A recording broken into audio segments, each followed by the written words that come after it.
How's Jen? Really? It's good? Fun? No, it's really not, but I'm blessed to be alive. Well, that's a good attitude to have. That really is, because it could be a lot worse. You could always be 6 feet under, right? Right. Your lawyer is asking me to set you a bond, but I'm really concerned. This case is very old and you've been out literally, she's been on the land for 10 years, Dave? Well, the warrant was on November 9, 2015 for this one, Judge.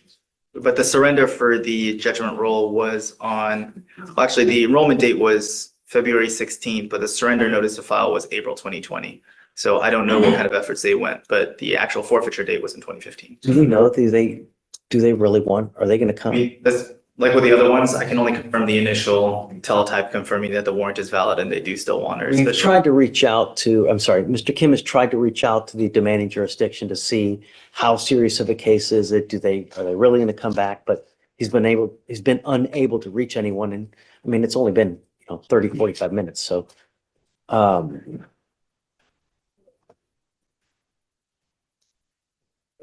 your lawyer's asking me to set you a bond. Because of the nature of the case, the type of case it is, and because of the age of the case, you're asking for. Your Honor, the state's asking for $10,000 because it is a possession of controlled substance with intent for oxycodone and the fact that it's been in forfeiture status since 2015. This isn't one where it's a to-be warrant. It's one where she appeared in front of a judge, stated she would return, and then she didn't do that. You want $1,500, Judge. My client has expressed to me that she is a college student. She has expressed to me that she only works for, because she's in school, Uber and DoorDash. She has expressed to me that she has an attorney that is working because she doesn't want this behind her. She can't have this when she graduates in May, if I'm not mistaken. I have explained to her the ramifications if this court was to give her the bond, that she has to that attorney either has to get her a date set there or she has to go turn herself in within the 14 days. She does not have any other criminal history or connection or contacts with police that were dismissed or otherwise, except for this one case from 2015. The thing is that I have to set your bond sufficiently high so that you understand that we mean business. I'm not going to play this game with you again. If I set you a bond, it's only going to be one time. I won't do it again. You need to understand that there are serious consequences with the actions that you take now. I'm going to set you a bond. I'll set your bond at $5,000. And if and when you make bond, we give you 2 weeks from the date of your release to go turn yourself in to that jurisdiction where you're wanted from. Mr. Kim, where is it? It's in Mississippi, Harrison County. Go. So you have to go turn yourself in. If you fail to do that, I will revoke this bond. I'm going to set it at 0. I will issue a nationwide warrant for your arrest. Obviously, I mean, you can't run forever, right? We're going to get you again. And this time I will physically hold you until Louisiana comes and gets you. Do you understand? I do, Your Honor. Okay. So just knowing that, he has made the bond for $5,000, is that something that you or your family is able to post? Because if not, 5,000 cash? it's 5,000. Oh, no, I have a deaf baby. I'm a single parent. My husband died 3.5 years ago.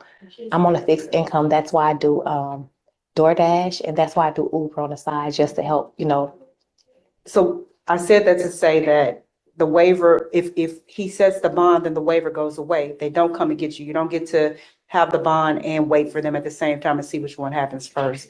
So if you're not going to be able to pay the money, then you can, the option is to leave the waiver that you have in place that you signed on, I think 2/27, and then let them see if they're going to come get you or not.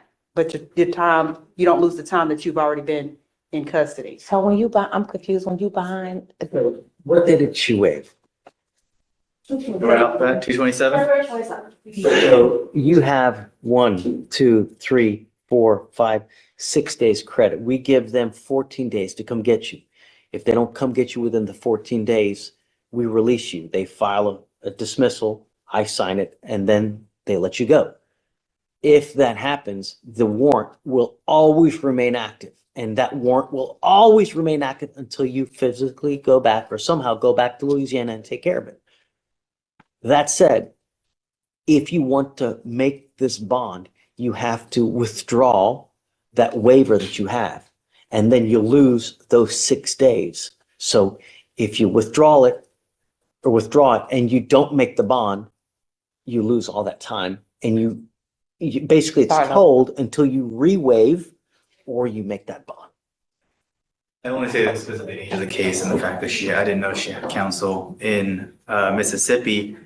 It's very, very rare, but I have been seeing it happen here and there, is if local counsel there can get a new setting date. Like I said, it's incredibly rare. I can count on one hand the amount of times it's happened. What do you mean, get a new setting date? So even if they don't appear with sufficient evidence, the Marsh Sheriff's Office says she's in our custody and her persons is here. And for a variety of factors, I can't speak to Mississippi because I'm not licensed there and I don't work there, is whatever sufficient factors they have to set a new date for her to self-surrender versus outside of the fugitive, they'll recall the warrant. So like I said, it's incredibly, incredibly rare, but only because of the age of the warrant and the fact that she has counsel there. Well, but we don't know that. Well, but I'm saying if the information for that counsel can be sent to. I mean, I'm not going to give you a PR bond. This case is 10 years old. You've been I need you to understand that we mean business. I'm not here to play games. And so that's why we have to set it sufficiently high so that you realize that you have to have skin in the game so that we know that you're going to go back. I'll let you guys talk about it. I don't want you to make a decision here in front of everybody. So you guys talk about it. You know, I'm not stuck on the 5,000. I go back down a little bit, but it's not going to be much, you know, but. I'll stand down. Thank you, Judge. Sure. So, hold on. Yeah. So Yes, sir. I'll let you guys go talk. Okay. I don't want you to say something here that you might invariably regret because it's in front of everyone, you know? Okay, please. Thank you, Judge. Thank you, I'll Judge. go down some, you know, but a reasonable amount. I'm sorry. That's fine. I'm general litigation.